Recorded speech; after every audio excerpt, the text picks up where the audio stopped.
If we're talking this AI bit, it seems to be that we're talking a lot about some of these US players. What do you make of what China is doing in the space? Because you could effectively make the argument that, you've got some big Chinese tech firms that are, pushing ahead on AI. And if we're going to say that that deserves an X amount of multiple, despite the fact that, obviously the earnings are starting to play through for some of these companies, shouldn't we be assigning the same multiples or inching higher for some of these China tech names too? Yeah, so there's two problems in our mind. One is they don't have access to the best technology, so they can't get access to the NVIDIA chips or the best NVIDIA chips. They're effectively banned from those. And they're banned from the high-end lithography equipment they need to make their own ones. So they can't make their own ones and they can't buy them. And so their models, in theory, will not work as well as Western models. Second problem we have is, can they actually monetize it? So if you look at Alibaba's cloud business, it should be as profitable as its US peers. But it's not.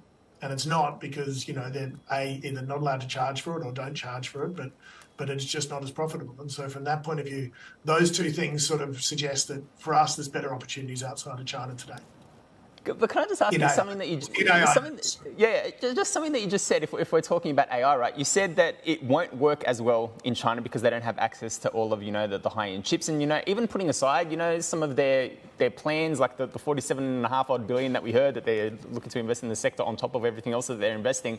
Do they need to work as well in China? Because you're not dealing with the same data pools. You're not dealing with the need to have anything externally from the firewall. So it's more of I would imagine that it would operate more like, an internal closed network AI versus, having to scrape and pull from absolutely everywhere. So do you think it perhaps doesn't matter as much if it doesn't work as well as the US ones that are dealing with all these different data sets? Look, it could. It could. I'll give you an example. Like if you think about Tesla trying to get full self-driving to work in China, they had to use the Chinese maps, et cetera, and they can't get full self-driving to work.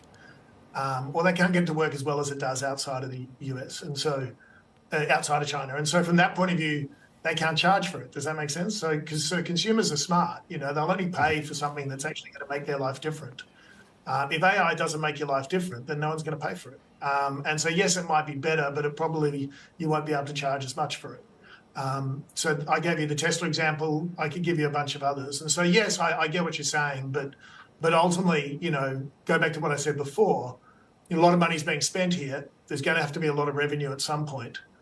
These products are going to have to be pretty transformational for you to pay for them.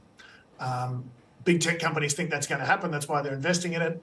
China's sort of a sub-ecosystem within that, but it's a sub-ecosystem that's starting, with one arm tied behind their back.